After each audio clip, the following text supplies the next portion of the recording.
phenotypically, I'm black, but I know DNA-wise, I don't think it'll say that. So we could be living the wrong culture is what you're saying. Okay, my DNA could say what my DNA say, but I'm still Haitian. I just want to know who Not I'm Drue married. making you second guess Yeah, everything. actually, You're like, yeah, whoa. no, I'm not saying I'm Haitian. No, I don't know this white man trying to tell me. Oh.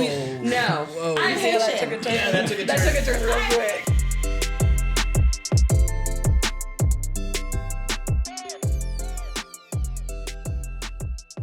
Welcome back to Hey There Adulting. I'm Jeena. I'm Drue. And Hey There Adulting is where people who can't adult find a diverse, inclusive community to figure life out with. So, welcome back. We're so excited because we have the Muddamale family here with us. Oh, look at that. Because we messed up on the Scholler family. Their last So name many is times. so bad. I feel so bad. So bad. And so I'm like, I'm really hyped at the fact that I can actually say it. Because we have like a basic, like, white last name. Yeah, we do. It wasn't like that for me forever. So it this is new to me. I don't know what happened. What do you mean? Your last name? Yeah. Yeah, there's some white man from a long Should time we ago. have taken your last name? You know what? Yes. Yeah. Yes. Because Prevalent sounds way better than Wilder. We can go back to like the old version of my name, Vilder. We're better? good. You feel better? on No, that one? Wilder sounds so good right now. Okay. So we have the Muddamale family with us today, and it's Brittany and Joel. So I really would love for you guys to introduce yourselves. I'm Brittany, and this is Joel. I'm just going to introduce you for you. We've been married for, I think, 15 years. You Is it think? 15? I'm not going to lie. I do the math sometimes. I think it's 15 years, or this is 15. And we have I think we're going 4 on kids. 16. Sounds accurate. All right, keep going. I can't remember. We're married in 2009, so if anyone else wants to do the math, I think I'm not quite sure. We have 4 kids. We have 3 boys and a little girl, and we live in Charlotte right now. That's right. I think you did a great job, babe. Thanks. Yeah. Do you think you could have done better? Yeah. Okay. I'm Indian.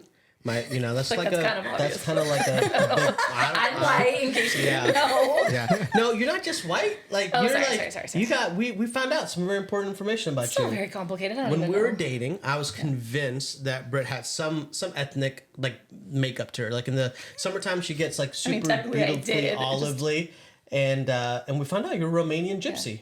Yep. Yeah, that's Yeah. that's. Oh. Yeah. We pretty didn't cool. know, Yeah. and I would always get really tan, but he would like make fun of it. I thought and she was tease me. Egyptian.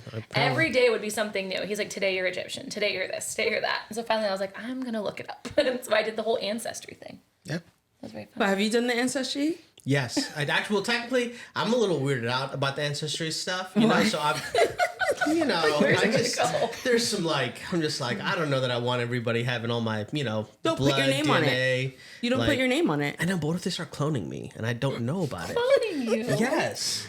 Oh, I'm a smart brother. individual. I need to protect my intellectual property. That needs to come at a premium price. So, like, come on. That's what I'm saying. So instead, my sister did it, and so I just basically I was like, her name's Crystal, but we call her Kitchu. I was like, Kitchu, let me just snag your paperwork. It's And not the same. I mean, it's pretty much the same. It's pretty No, close. it's came from the not. same Really close. genetic. You You'll know, have 50% of like mom, dad, but it's still different.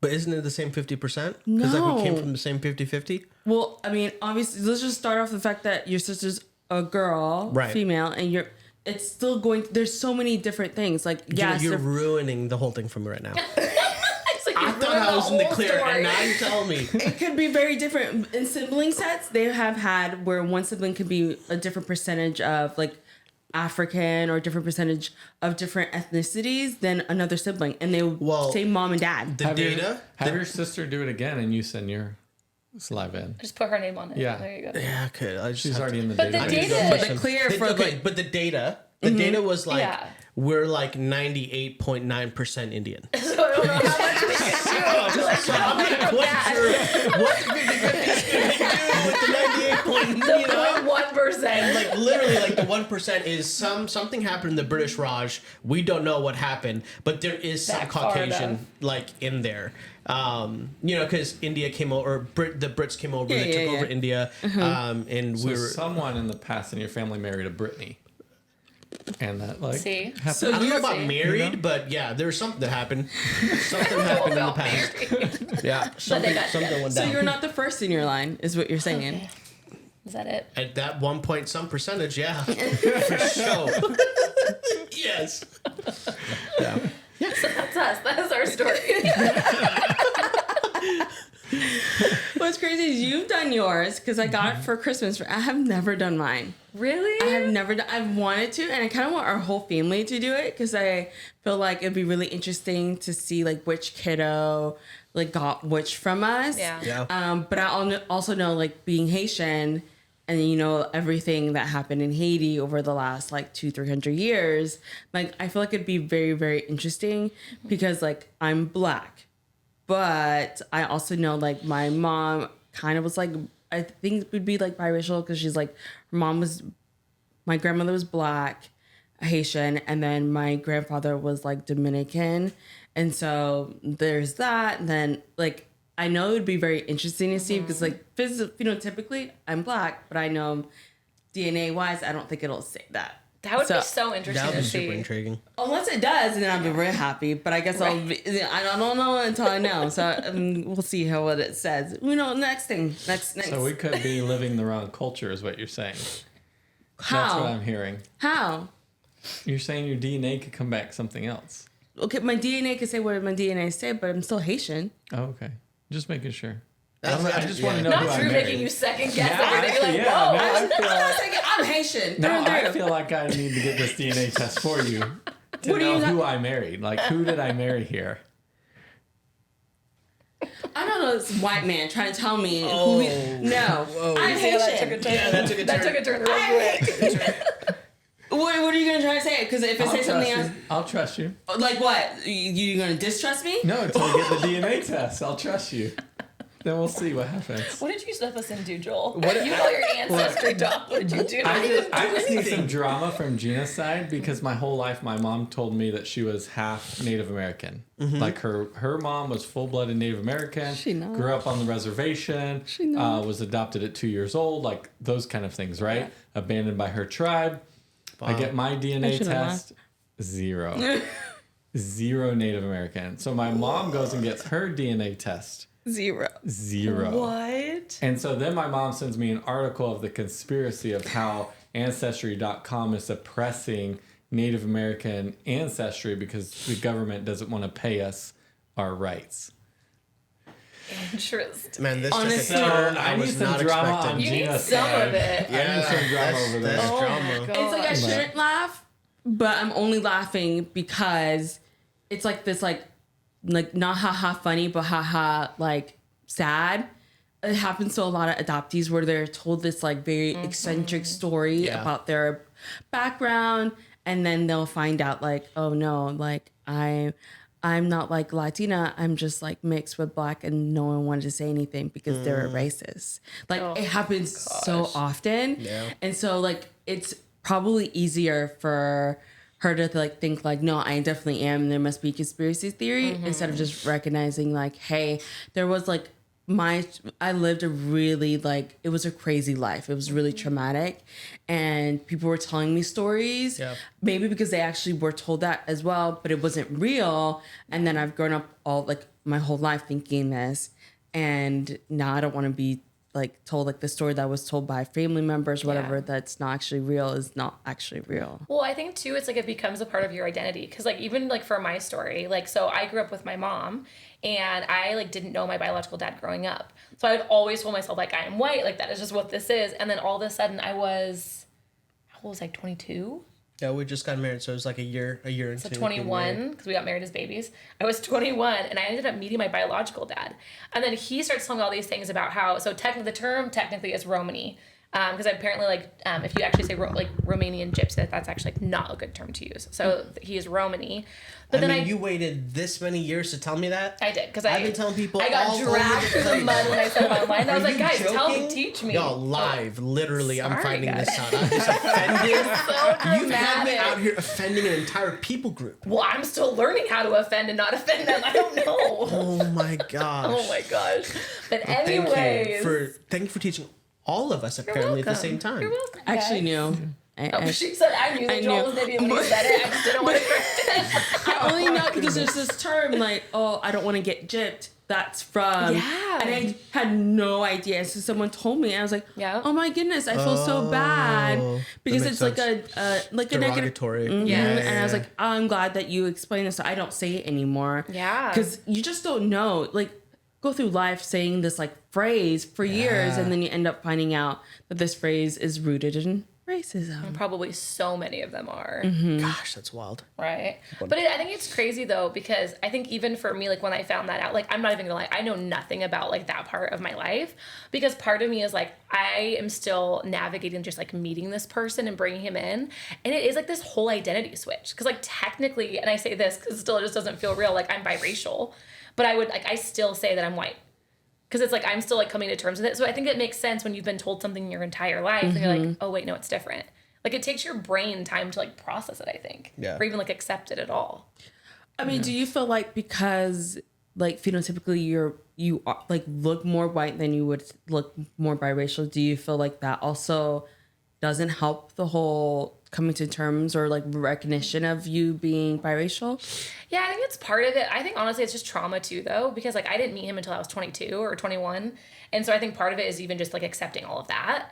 And then having that be such like a major shift, like, oh, actually your like ethnicity is completely different than what you imagined. I was like, okay, let me just take one step at a time. So I think it's all of it, to be honest. Yeah, I mean, you have to compartmentalize some of it, like Oh yeah. getting married, having kids, all that. Like you only have so much focus for so much stuff. Like Oh yeah. without Actually having a makes mental sense. breakdown and Right. like, you know, letting everything 21. go. That's pretty early for that. Like midlife crisis at 21. I think probably about every 3 or 4 years, I'll tell Jeena, like, yeah, I'm going through my midlife crisis. Like, There you I need go. to switch something up. I feel like it happens like every year and a half. Every year, Baby, how many thought it times was have you better like than switched that. like professions? every 2 to 3 years.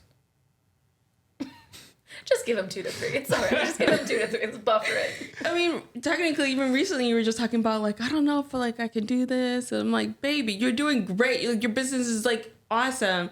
Like, yeah, but I don't know if I'm like in the right place. I'm like, no, I'm supporting you doing this. Like, you're doing great. Which I'm probably not. It's not the right thing to do. I should be listening to you. But I feel like, yeah, it's every like year and a half, every year. 2 years, 2 years. Okay. Cool. Not us all the time. Cool. I'll just say every 2 years. There you go. I love Perfect. Sounds like a compromise. I like it. Healthy marriage.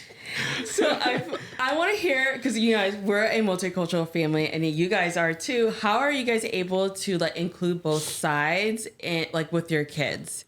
Because I know that like people who watch us, they only see some of it, and I feel like we always get the questions, the comments. What are you doing to like celebrate? Like, do you do this? Do they eat this? Oh, yeah. Do they celebrate this? And like, you guys only see like what 1 minute of our lives? Well, not even 1 minute. It's a bunch of little seconds. Right. All put up in 1 minute, and you think you know everything. So how do you guys like celebrate and like include your different cultures in your home with your kids? It's a good question. Well, I think part of it, like we've always kind of talked about the fact that there is this concept, I think, with when you are raising multiracial kids, when you have a multiracial family, that has to be a split 50-50. And I think it comes into like this whole scorecard thing. Where it's like, if I do this for my culture, then I have to do this for his culture. And I think that is like a very unhealthy balance. So for us, like, let's be honest, we live in the United States. So automatically, like, more of my culture is going to be around us all the time. And we used to live by my parents for a long time too. So I feel like we had to be more intentional with our Indian side of like for our kids to bring that in, because if we weren't intentional, it just wouldn't be there, you know? And so I think for us, it's based more on seasons and kind of how we feel like that balance needs to look. So like sometimes we're like, hey, like we would love to have more Indian food, or hey, we'd love to have these things. And then for holidays, depending on where we go, if we go to his family versus my family, we kind of just do it their way. Mm-hmm. But if we're at home, we do it as fusion as we can. So we bring in both of our cultures, both of our traditions. So I think a lot of it is just communication too, and what we want, what we feel like we're needing, and also our kids where they're at. And they are at a spot now where they can be vocal and say, hey, we want more of this or less of that. Yeah. What would you say? Yeah, I think part of it has been you've been really great early on of trying to identify our value propositions. Like, what are the things that we individually really valued? Like, for me, I grew up in a very traditional Indian family. Like, I kind of joke, within the four walls of our home, it felt like we lived in India. But then I would leave and go to school, and it was very much not India, you know?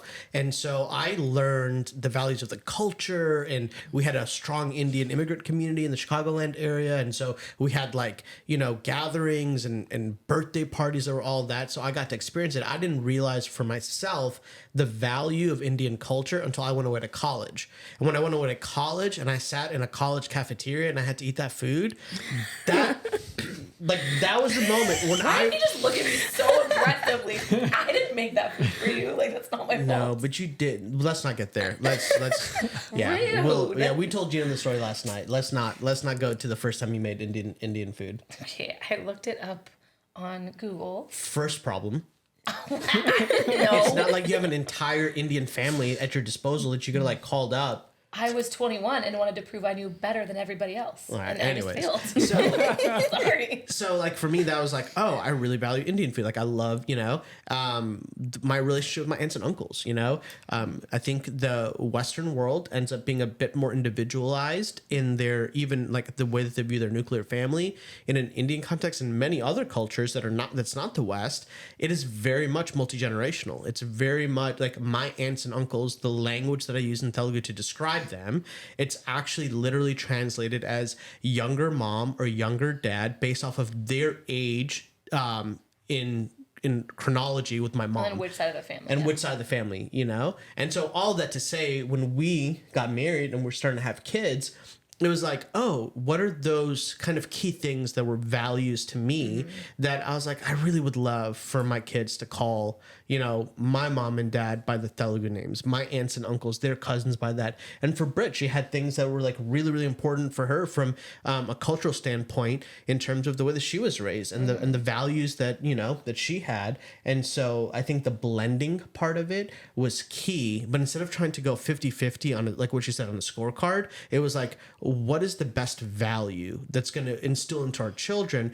that hopefully are going to make them super strong in their lives and in their vocations in the future. Well, I think too, let's be honest, we're never going to please everyone with how we do it. Mm-hmm. We've learned that very quickly, I think. Even based on our families, his family would automatically, because of their experiences, would expect that we would do things the Indian way. And my family would assume that we would do it more like the American way.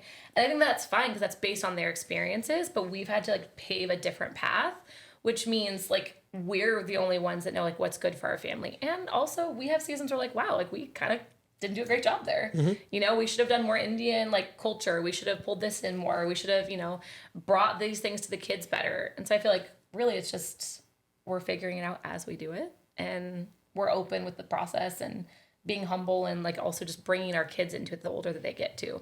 I think that's a big one is allowing our kids to ask questions. Yeah. The boys will ask a lot of questions in terms of what does it mean to be Indian and what is the cultural part of this and why do we call this person this thing and how come when we walk into Nana's house we always have to take our shoes off. There are very specific things that they're now as they're getting older that they're connecting. This is different from every other part of my life.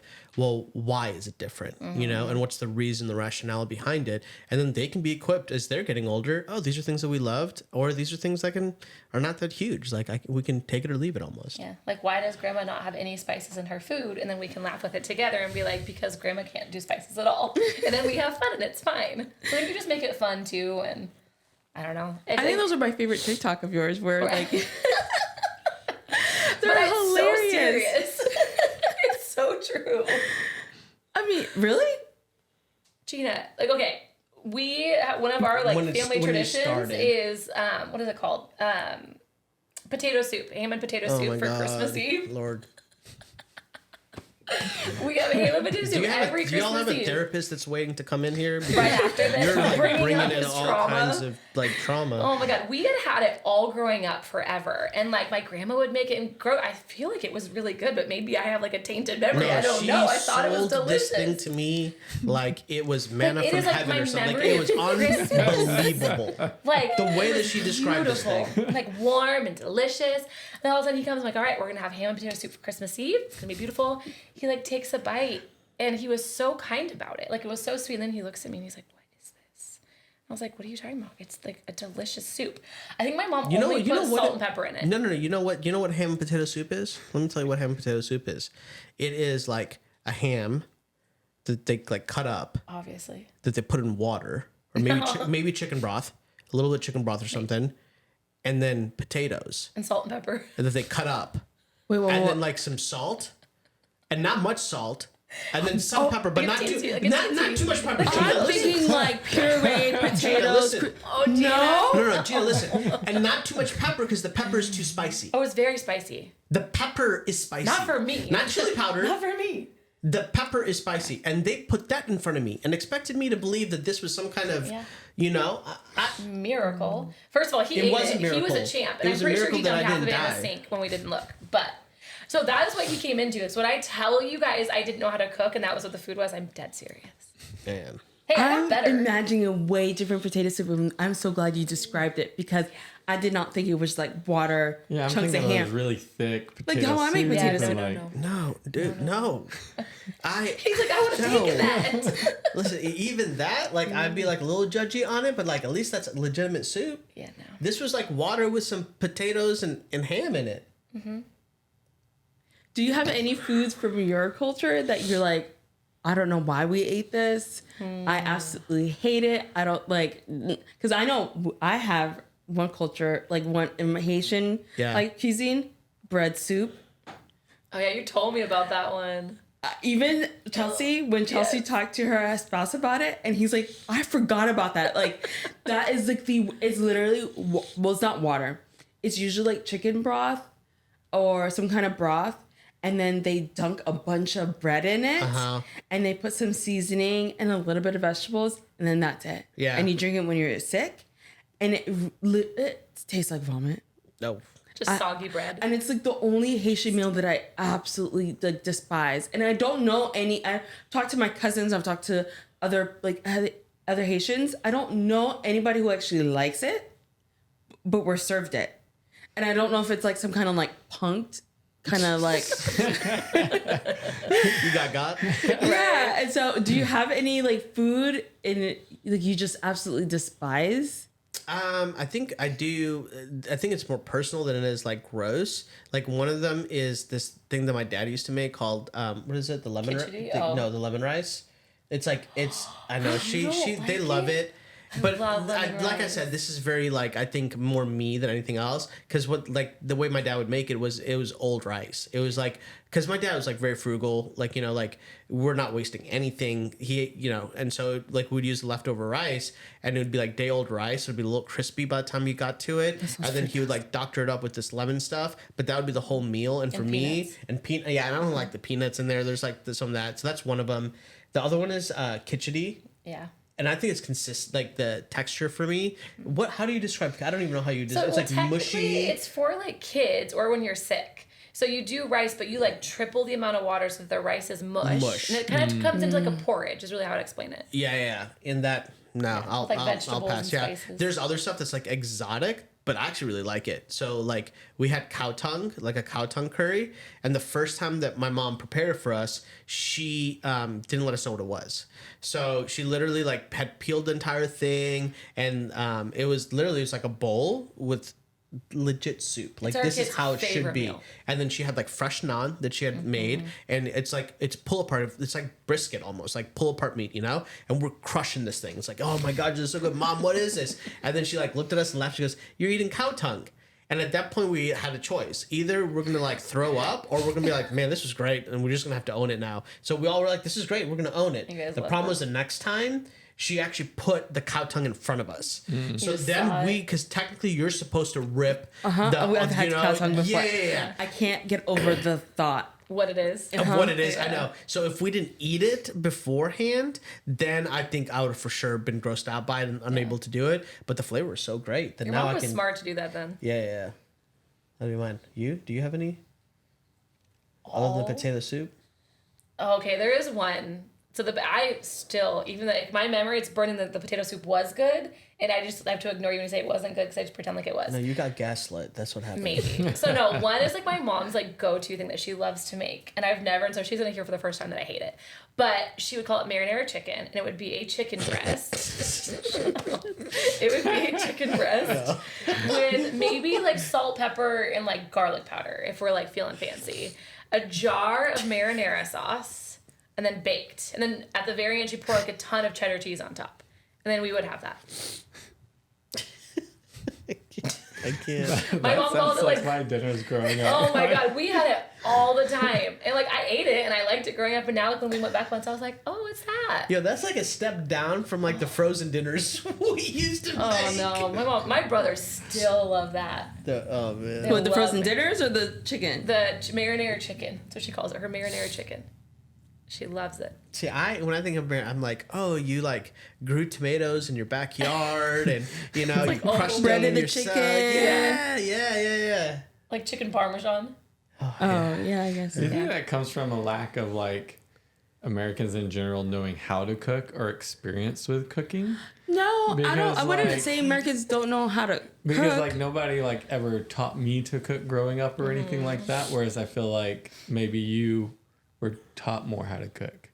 Like you experience, like, and I don't mean like they set you down like this is how you do it, but like you were in the kitchen more with your family cooking and stuff, or I don't think. Well, my mom and I don't think my mom ever sat me down and taught me how to do like any cooking. Like she did that more with my sister. But one thing that I did notice growing up was that cooking was an experience and it was an all day thing. Oh yeah. Like an all day thing. So like you would wake up and like my mom would cook like every 2 to 3 days because she would make enough that would last a couple of days. So I don't know if your mom Same. did the same. Same. And so she's cooking the meal. The house is fragrant and she's cooking for hours. Yeah. Then finally when she's finally done, it's usually later in the evening, like really, really late. Cause Like it's what time did you guys have dinner? ooh, like 7, 8. Yep. Like, Same. like, it's very normal for me, unless she woke up extremely early because she had like something to do later that day, and we could be having dinner at like lunchtime, but then we'd have a second dinner with the same meal. Yeah. So it was just like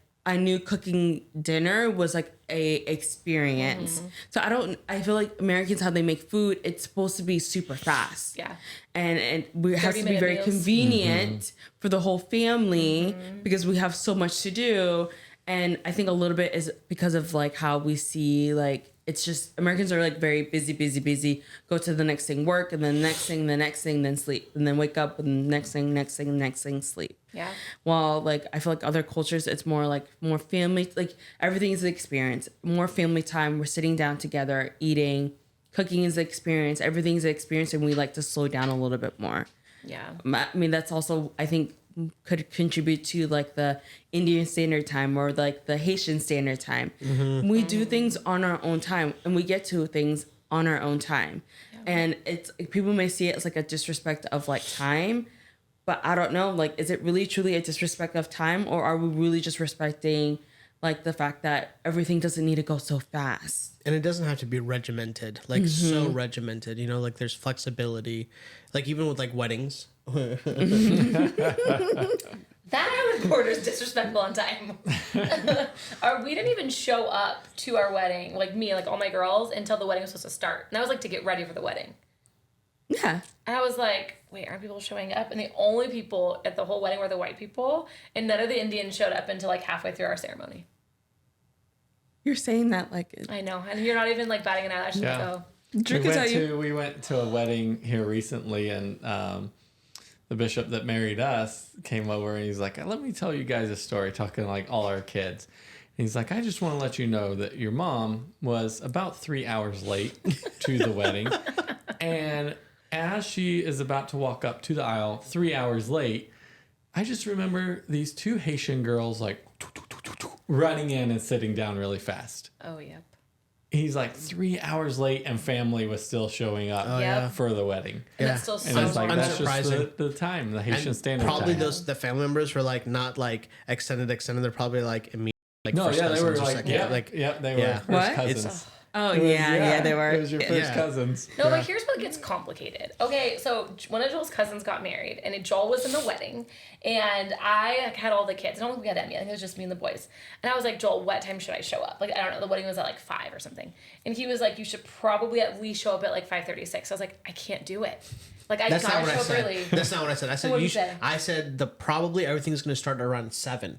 And so, but then I said, probably I do know that. this is going to be really hard for you. So if you need to get there earlier, I wouldn't show up anywhere like closer than 6. And guess what time I got there? And this was like 5 pushing it for me. when the- 5:15. And you helped with the decorations, didn't you? I was the only one Yo, in there. the venue wasn't open yet. No, they were still setting up for the Parking lot. wedding.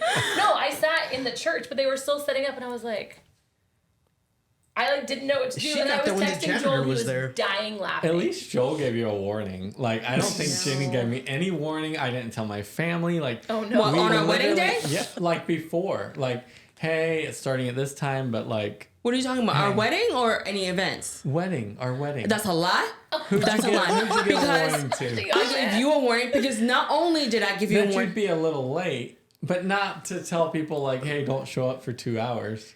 Because I thought you would have told your family because my family already knew. My mom was an hour late, so I was like, my family will be a little late, Yep. but not that late. So no, Drew, this is the problem. It's So, because they but- think they tell us all these things and Yeah. they tell us nothing. I Exactly. told you. No, hold on. You literally just heard Jeena say, I told you. But a little late in 3 hours is different. I mean, I don't You know know what how else many to times say. we walked into situations where I like would completely do the wrong thing and Joel's like, oh yeah, we don't do that. That would have been nice to know, thanks. I feel Drew on this one, Jeena, I'm sorry. No. Yeah, because I've you- had situations like I was telling Gina, like, yeah, I told your cousins like this story I had and stuff like that. Like I had this weird dream and we were just talking and chit chatting and your cousins were like super quiet and it got really awkward and I just like walked away and I was telling Gina about that and she goes, yeah, Drew, that's voodoo. We don't do that. Oh, no. We don't mess with that. And I'm like, oh, it was just like a dream just I was telling a talking story. about. Like I Yeah, was because just if talking you have about a dream and there's like something sketchy in that dream, you're supposed to like. So like we're very like we just really believe that if something's bad is happening in your dream, if you play into it too much or you think about it too much, that you very much can like bring that like that could be someone who's like trying to, because like as Christians, as much as we believe there is light and there is Christ and the Heavenly Father, we know the opposite is there, and they're always the opposition is always trying to get us. And here's Drew is telling us the story, trying to bring the opposition to our family, and then they're gonna act like It that. was like family vacation, everything. Like Oh everyone's my chit God. chatting, laughing, Oh, and then yeah. just like boom. Just And I was silent. like, Yeah, Drew's like, that would have been nice to Gina, know. what's Thanks, going Jeena. on? I have told you how many times have I told you about my dad's dreams, and I would tell you like, hey. Yeah, that your dad takes those serious, but yeah. Anyway, So what you're trying to tell me is that I tell you something you don't believe basically, me. what I've Then been when it telling happens is to you, you're like, I've been oh, set no, up no, to Brittany, this. so Thank you, Drew. I understand you. It's okay. It's okay. That was like when I walked in, like one of my very first times with your family, and I'm out here using everyone's first names, and they No, were so... hold on. That is just common sense, babe. Okay, well, I didn't realize that. That's like you're just raised like that's just like common. You don't just talk to like No, you know, but that maybe in the South it's a different. grandma will be like, "What's up, Jane?" Like, you don't Well, do that. no, I'll tell you the North. Like I feel like the North, and I don't know about the West. The South, yes, like Yes. culturally Southern is like ma'am, sir, last names, all that. But Yeah. elsewhere, like we moved from Alabama to Illinois, and we actually like people were rude to us because we'd like try to be respectful from the South and say last names, and they'd be like, "I'm not old." Like Yeah, just it use seems my like a first rude name. thing. Oh, So, yeah. I don't know. That was man. my like we Yeah. grew up in Washington, and unless it was like aunt so and so or grandma so and so, everything was first names, and that was like one of the big rules that we made really early in our marriage. Was because even to this day, like my son the other day was like, "Hey mom, my friend's mom wants me to use her first name. Am I allowed to?" You're like, I was "No?" like, You're "You like, can say "No?" Miss so and so." Like, she won't let me use her last name. I'm like, I know. It's because some people see it as like you're saying that they're super old. But yeah, that was my first one. Like his mom was so sweet about it, but you could tell she was like shocked. And then he very like kindly took me outside. He's like, "Oh yeah, we don't do that." I was like, "That would have been nice to know before I walked in this room." But we assumed like that was like those like I'm I sure you didn't guys have need had to- those. You just assume yeah. it's the same in both families. Was that before or after marriage? Like while you guys were feel like like we were That was dating. before. engagement? That was like yeah. Yeah, I That think was we were like when we were dating. dating. Okay. Yeah. So that was when Joel had warned me about zero things. All right. Cool. Well, he had to see how you would react. He'd just throw you in the I fire. feel like he was and, testing me. There you go. And Yeah. I failed. So- No, it was confidence. testing. It's just confidence that I know that you can handle yourself. Like you got it. I mean, I handled it not well. But thanks. I think that's better though. I think it's better like in the beginning and stuff just to be raw. Like that's who you're marrying Yeah. or who you're like engaged to and who personality is and stuff. So that like it's a more true Yeah, I it's agree. a more true representation of like who you're with and stuff. yeah. I feel like that's why Maybe. my family loves you so much, is because like I'm just He's authentic. super authentic. Yeah. Really, fair. just who he is. It's just- no, For I mean, better or worse. I'm like, why do I feel like this turned? Why do I feel like it's not the next thing you put? no, mean, I've never met anyone who does not like Drew. Drew is just authentically him. Who he is here is who he is at home, who he is everywhere. And people recognize that. And so, yeah, like you said, sometimes just letting them, throwing them in the wolves, people get to know them. People get to know them and just know who they are. And then, like, you'll learn along the way. Little cultural, like, stuff like that. It's fair. We did learn a lot. Yeah. I'm sure they thought I was just, like, rude, crazy American for a while. And then They just thought you were a normal white girl. Oh, thanks. Definitely don't think that was a nice way to put it, but okay. Yeah. Thanks. So you guys have 4 kids, and I absolutely love the relationship between them, especially the boys. Like, I like the boys and, like, Emmy because they're just so gentle and sweet with her. Like, I feel like she, like, she's sassy. She's the boss. But they're so sweet. But the boys between them, they pick on each other and like wrestle. But I feel like it's all in jest and love. Oh yeah. So how do you guys foster that relationship between them? Because it's so cute to watch online. I think part of it is we're surviving. Like, we used to have a rule that was no wrestling, and we realized that was never gonna work. But I think part of it is that, like, I don't know, they come in different stages too, right? Because, like, they're 9, 11, and 12. And while 9 and 11 feels really close, it's not compared to them, right? And so, like, sometimes they're best friends, sometimes they're worst enemies. And I think, if anything, what we teach them is, like, you're going to love each other one moment and not love each other the next. But it's about talking it through. It's about figuring out whatever is wrong. You have to remember, like, you guys are stuck with each other forever. And so you have to get from start to finish. Someone got mad, someone walked into your room without permission. Let's talk it out. Let's figure this out. And I think part of it too is, like, we just try to have a lot of fun with our kids. And I think they feel that and they enjoy it.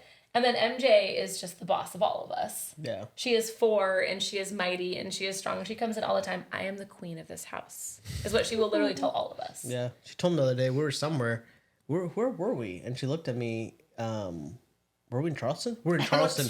We had just gone. We were like on family vacation, and we're staying at a friend's house, and we're there. And we had just gone, and I like started to like give the rules out to everybody. You know, I'm like, hey guys, this Trying is to be like a trying to be parent. like, you know. And Emmy came up to me. She goes, "Daddy, you're not the king of this house. I'm the queen of the house." Yep. And I was like, She did. "Excuse me?" Yes, she did. Yeah, but very, very confident. Oh, yeah. I would say with the boys, how do I describe it? I would say that we want to encourage their honesty with each other, you know? And I think this thing that Brett has taught me is we're not quick to step in. Yeah. You know, I think there's, you know, like the phrase, what is it? Helicopter parenting, you know, that kind of idea, like, oh no. And in fact, like, we're more like, to our detriment, we're probably late to things more often than not. And so for them, they're forced to like try to figure this out. How many times I've heard Britt say, but like if Liam and Levi are going at it, it's like, boys, upstairs to your room. Don't come back down until you figured it out. When we let them be loud and they have to figure it out, because I think part of it for me was like growing up, I was not encouraged to have big emotions because it would always affect somebody else.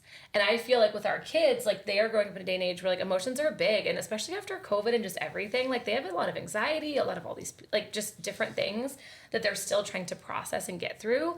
So in their relationship, if we're always the ones to step in and figure it out, the second we're out of that situation, they don't know how, and they're not going to be friends when they're grown up.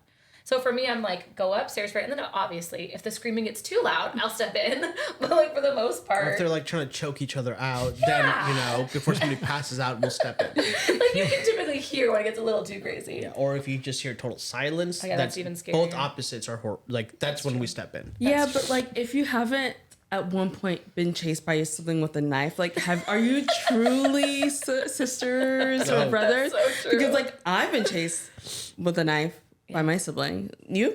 Oh, well, I was the oldest, So you did. So I kind of was doing the chasing a lot of times. But that's also the benefit of living in an immigrant family where like my cousins, like Brit always jokes. She's like, when I introduced them, I was like, oh, these are my cousins, and her thought was like, oh, blood relation, related. first cousin. You know, I'm like, well, not really. They're just like very, very close family friends that are all Indians. And so we just it's easier to describe the relationship as cousins, you know?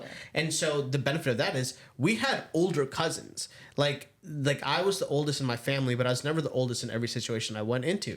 So we got chased by our older cousins. You know, like the younger cousins were a group. We got chased by the older siblings, you know? And so that created that sense of humility and just like awareness of it. Yeah. And they're going to be crazy. Let's just be honest. They're kids. They're going to be wild. They're going to fight. And I will say, though, Emmy's not as sweet as you think she is. Like, they all start wrestling, and she piles on top. And she'll choke them all out. No, she is caring for them. Oh, caring. That's like her sweetness coming out. You can tell she does no wrong in our house. She's never done anything wrong. Do you feel like you guys are the reason why the boys are so... Because in my eyes, they're really gentle with her. Yeah, they are. Like, really, really gentle with her. And I don't know if it's because she's the baby or is it because, like, she's the girl, like, the only girl in the family or, like, sister. Because I don't know, like, our girls are really gentle with Penguin, but Panda is not gentle with Penguin. He's just like, dude, you're driving me nuts. Yeah. And, of course, like, he'll watch out for him. Like, come on, dude, like, let's go to the potty or whatever. But... the girls are way more gentle with Penguin than Panda is with Penguin. Yeah. So do you feel like you guys are the ones that did that, or is it naturally the boys just ended up being so sweet and gentle with her? I feel like, honestly, love it was natural because all of my boys are about 2 years apart. And then MJ was like 5 years apart from all of them. So it was like when she came in, like she was like their baby.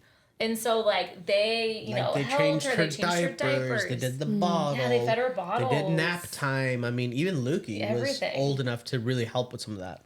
Well, and I think, like, that just fostered this beautiful bond between them. And, you know, so that definitely helped. But I will say now, like, it's been interesting. The one person that's been getting, like, I don't want to say rougher, but, like, getting a little bit different with her is Liam, our oldest, because he is my rule follower. He is my oldest. Like, he wants everyone to, like, follow what we have stated. And so he's always like, Amelia, you are not the queen of the castle. I am the boss. Because in Indian culture, if you're older, you are the boss. And so we definitely have like that hierarchy in our family. And so she goes, Ninam, you are not. I am the queen. You are not the boss of me.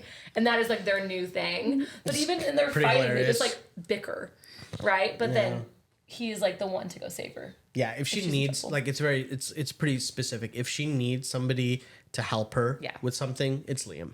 If she needs somebody to make her happy and laugh and to be creative and fun, that's Levi. That's true. If she just needs like a partner to like run around in crime or to fight with, that's Luke, you know? So she's got a very kind of specific relationship with each of the boys. And that's been good. I think the other thing too is they're gentle with her, but they also roughhouse with her, you know? And each of the boys has learned, like, to the extent, like, if I'm wrestling with my boys, like what you just described, she'll jump on top. Oh, yeah. And the second she jumps on top, I'm usually yelling from the bottom, boys, be careful, you know, because, and that kind of triggers like, oh, okay, the nature of how we're roughhousing now has to change because baby girl's on top, you know? It's not that it stops. It's just that the way we do it is going to change just a little bit because we want to protect her, you know?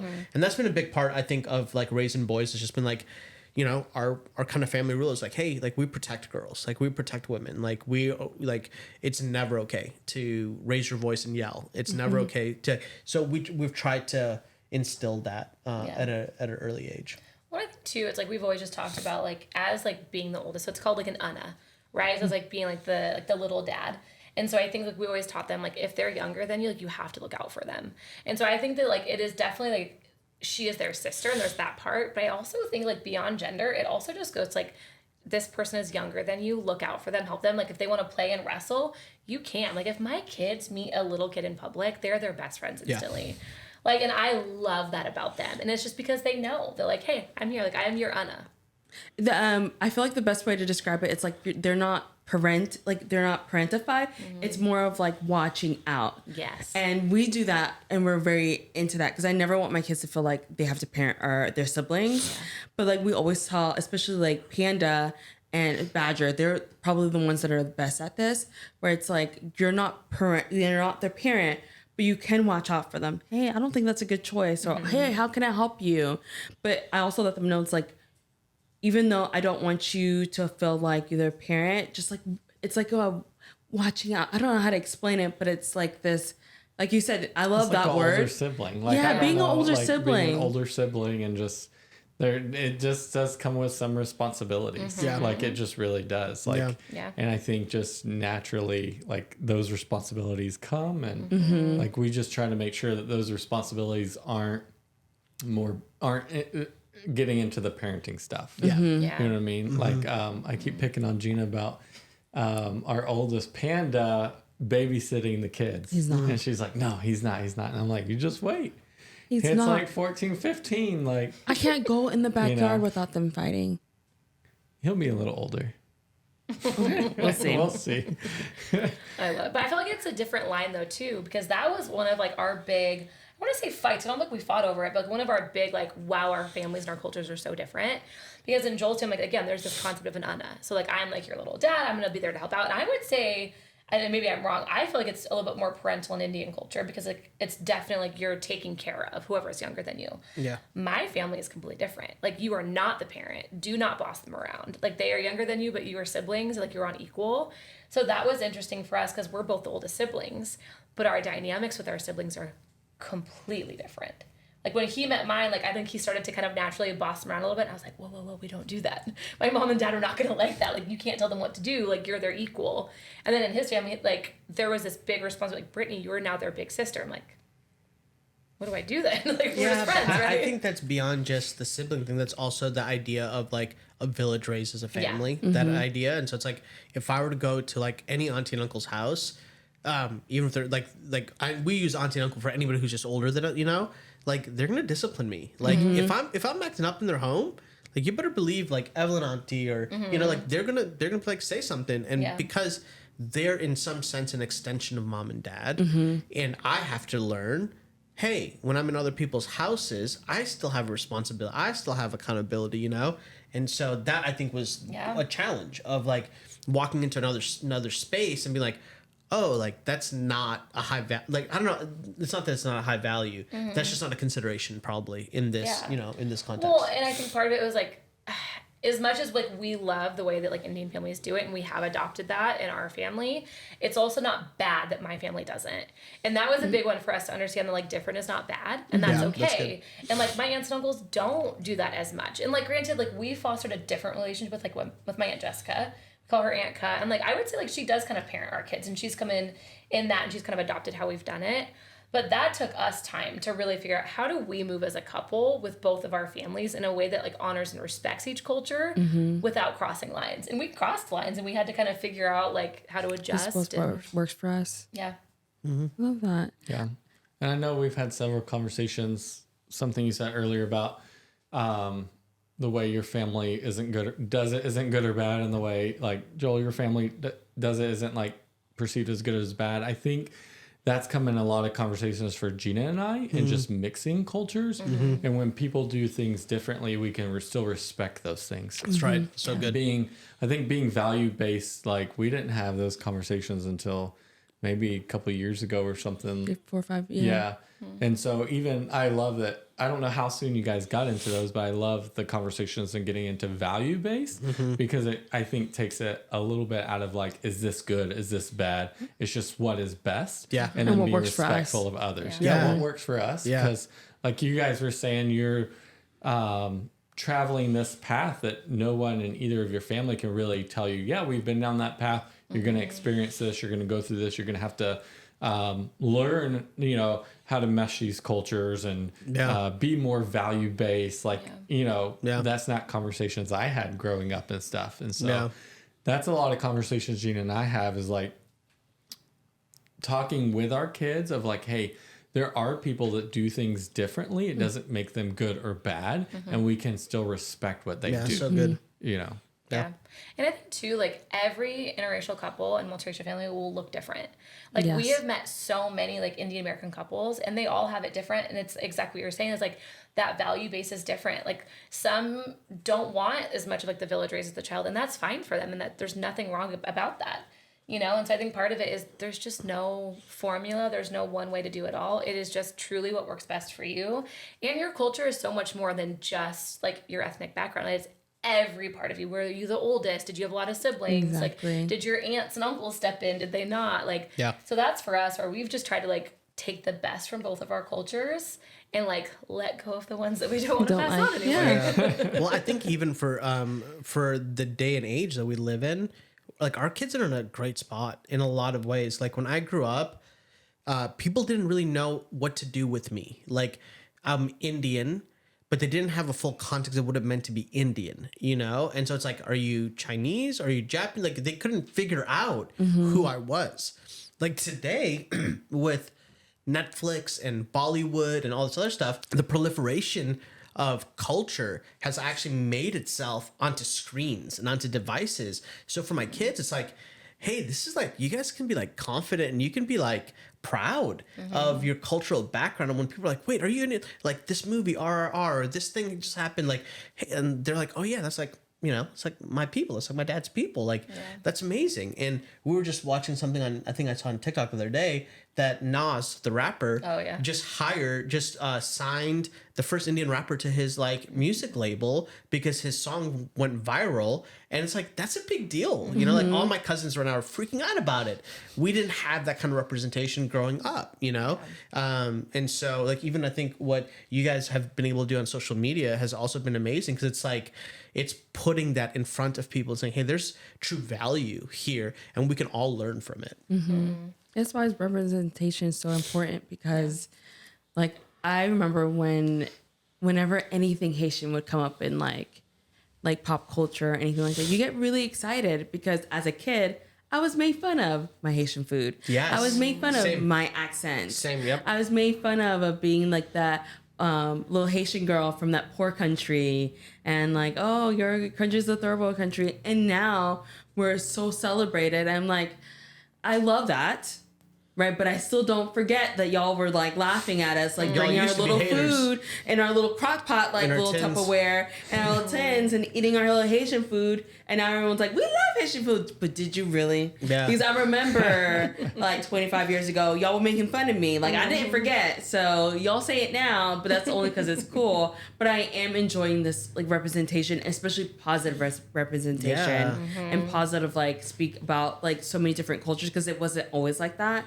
And I agree with you. Like, I love the fact that our kids kind of have it better because now people are just loving all this different representation that's positively spoken. So, like, the kids are able to, like, say, oh, I'm Haitian or I'm Indian, and they can say it proudly without having to feel embarrassed. Yeah. I think I remember being mortified if we had like a school event or whatever, and if my mom came in traditional Indian clothes, like, you know, because if it was like a traditional event, she would come in a sari or, you know, my family, whatever. And I remember being like, oh my gosh, I'm going to like, I had that feeling I'm going to get made fun of all this other stuff. Fast forward 25, almost 30 years.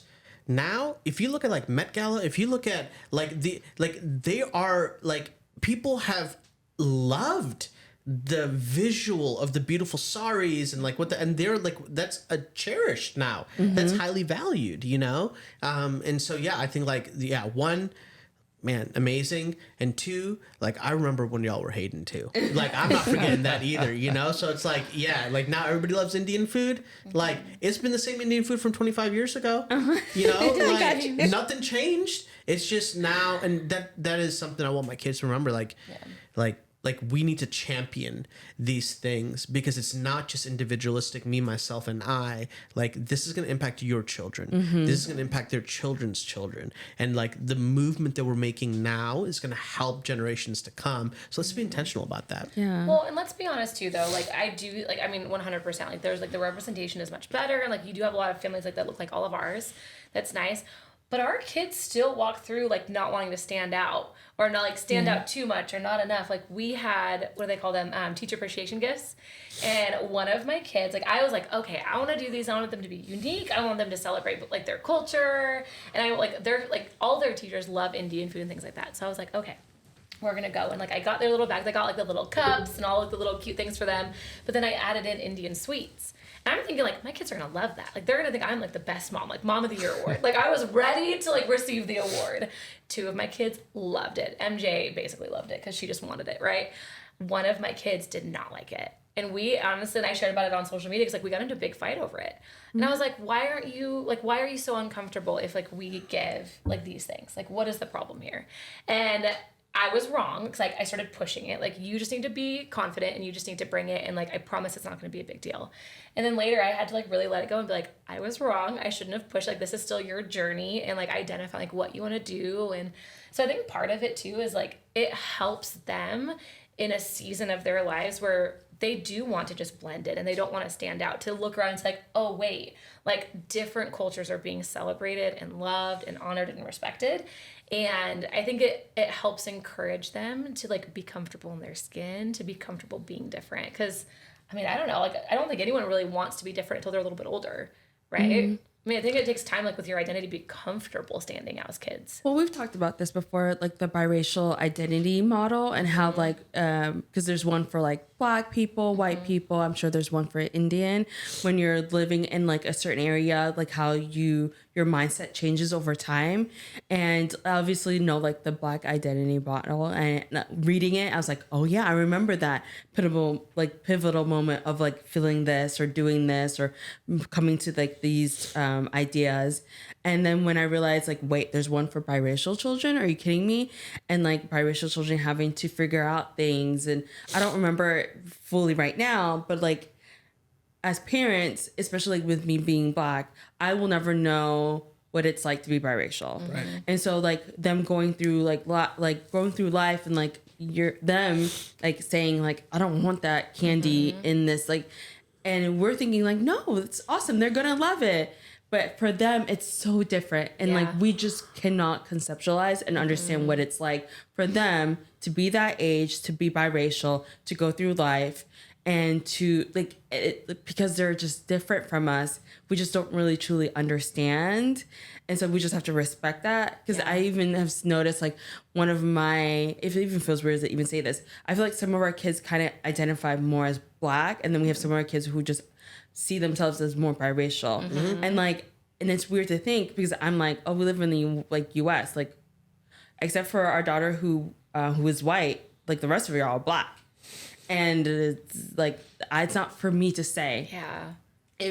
I see them as Black, I raised them as Black, but truly that's not for me to say. And I wish it was for me to say, because I would want them to recognize that, so that way later on they don't put themselves in certain situations thinking like, oh, I'm fine, like I'm this way, I look this way, people are gonna think this way, and I'm like, and it's for them to learn, and they will eventually learn and come to terms with it. But just as a parent, just recognizing that because I am who I am doesn't mean that my kids will see themselves the same way, and I have to be okay with that. And I'm not supposed to be putting these ideas or thoughts onto my kids. I'm just supposed to be there supporting them and loving them unconditionally. Yeah. I think there's certain things that, like the thing that I experienced was there are things that I have control over, and there are so many things I have no control over. And so like one of the things for me was always, I was very painfully aware that I looked different than everybody around me. You know, I have no control over that. That is just the reality of my existence, of where I live here, you know, in the States, and in the classroom, the demographic of the places that we live in. And so for me, it was always like, okay, because I'm always going to stand out in this way, if I can, like the things I do have control over and I don't have to stand out in these other ways, I'm going to opt for that, because I want to, you know. And so I think with our kids, it's like, the amount of times the boys have been like, oh man, like people don't know, like, am I Mexican? Am I Latino? Like, they, you know, they kind of don't. And so like, they're always sticking out in a certain way. And I think, you know, our one child is just like, hey, this is something that I don't need to stick out on. And I don't want to, because I don't have control over this other thing, but I could have control here. And the thing that I love about what Britt did was she honored the agency of our child. You know, the idea that our children have the ability to, like what you just said, make decisions for themselves as they come to terms with who they are and how they associate, when they associate, and realize it's a bit fluid. In different seasons, it looks different ways, and that's okay. It's all working together to develop the identity that they're going to have as adults. Yeah, I actually think that the biggest lesson I learned in that was apologizing. You know, because like honestly, we got into a big fight. Like I was pissed. Like I was like, I spent all this time doing this. Like, and I think for me too, like as a parent, like I want to prepare them. Like I want to help them, and I want them to be able to say like I'm biracial or I'm this. Like in my mind, it's setting them up for the most success, right? It's me. I'm trying to help them.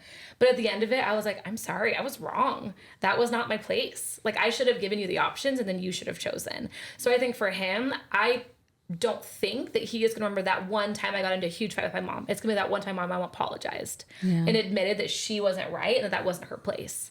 You know, and that's where I think too, as like parents to biracial kids, like you said, we don't know. Like we've never experienced these things. And I think as much as we want to help them and as much as even our own identities get tied into it, it's not us. And like we have to just stand off. And when we make mistakes, you have to apologize and admit we're in this together and I'm sorry. Yeah. Oh, I love that. I love that. Especially the apologizing, because I'm really big on, I love apologizing to my kids. I really want them to understand, like, if I've made a mistake, that they are so important to me and they are so worth it that I made a mistake, I'm sorry. And them to realize, like, I'm never so above them that I will never apologize. I would love to know more about Emmy's boyfriend. Her husband. Oh, husband. I'm so sorry, Emmy. Oh my gosh. Don't come for me. Oh, I she's promise. going to. Watch out. I'm so sorry. Whew, okay, so it's so funny. So it is my sister-in-law's nephew? Yes. So my sister-in-law got married in the Dominican Republic last year, or I guess this year. And it was so sweet. Like when we were there, like I was in the wedding and Emmy was in the wedding. And the little ring bearer that was there, they just like hit it off. And they were like holding hands. Like the whole time we were there, they wanted to talk to each other. They were so lovely. They started saying, I love you to each other. They're just friends. No, they got married. So, and this is the other part of it. Because they both walked down, because like he had the ring and she had the flowers, but she did not throw one flower, but it's okay. It was adorable. They thought they got married. It's like, Mama, Dada, no. We got married. We walked in the aisle. We got married. So that's where they're convinced that they are married. And we kind of thought like it would die down. No. We ended up seeing them, for Easter after that? Yeah. Saw them for Easter, and there's a viral video that went around because, we got out of the car, and Charlie ran to the car, and she got out, and you could tell she's excited, she's, adjusting her shirt, she's getting on, and he goes to hold her hand, and he pulls it back, and they did it, twice, and they tried to hold hands, finally he goes up and, grabs her whole arm, and, goes down to her hand. I was like, that's a little aggressive, bud. It was the cutest. And they're married. She did have a little school boyfriend for a minute, but we got rid of him. Yeah. I'm just going to let you know now, there's going to be TikToks, if TikTok is even around 20 years from now, where they're we got married when we were 3 or 4, and now we're married in real life. It would be amazing. Who's married in real life? MJ many years from now. Nah, next question. That's so funny. Our last podcast guest we had this conversation about is, for our daughters, will there ever be a suitor that's good enough? No. From the dad's perspective. And it's no. No. That's so never. funny. So Not even. Not close. Oh my gosh, but you have to remember, she has all the brothers and you. I have a singular goal. My singular goal is to put the expectations so unbearably high that it's miserable for every guy that tries to date my daughter. Oh my gosh, that's nice. I have a singular goal. Have you ever seen Bad Boys where they have that scene where it's Bad Boys 2. Yeah, the two guys they sit there and the girl's boyfriend comes to the door and they just Reggie. go His for name is him. Reggie. When Reggie comes to the door. Have you seen the new movie? Oh, Yes. when Reggie takes out, I actually started a pause He clapped. I clapped because I love making fun of Reggie, but I was and then at the end when he I was and then at the barbecue scene, they're oh yeah, this man took out 50 and people they got by scared the of him. yeah, you can cook the chicken on the grill, Reggie, yeah. Oh, Reggie, But that's the thing, Reggie. It took 3 movies for Reggie to work to get himself to that place of earning the respect of these two, and I'm it's gonna take 3 movies. You know what I'm saying? It might take more because I'm a little bit more weird like that. You're gonna have to work, bud. You're gonna have to work. Reggie also was very respectful. Very respectful. The parents, very respectful of his girlfriend, now wife. Yeah. They did not expect that out of him because of who he was, how he was always kind and respectful and quiet and didn't feel like he needed to boast about it. Yeah. So I'm just saying, it may not take 3 movies. No, it's gonna take 3 movies. It'll take 3 movies. My favorite when Marla Laura's just like, man, get off my couch and get a job.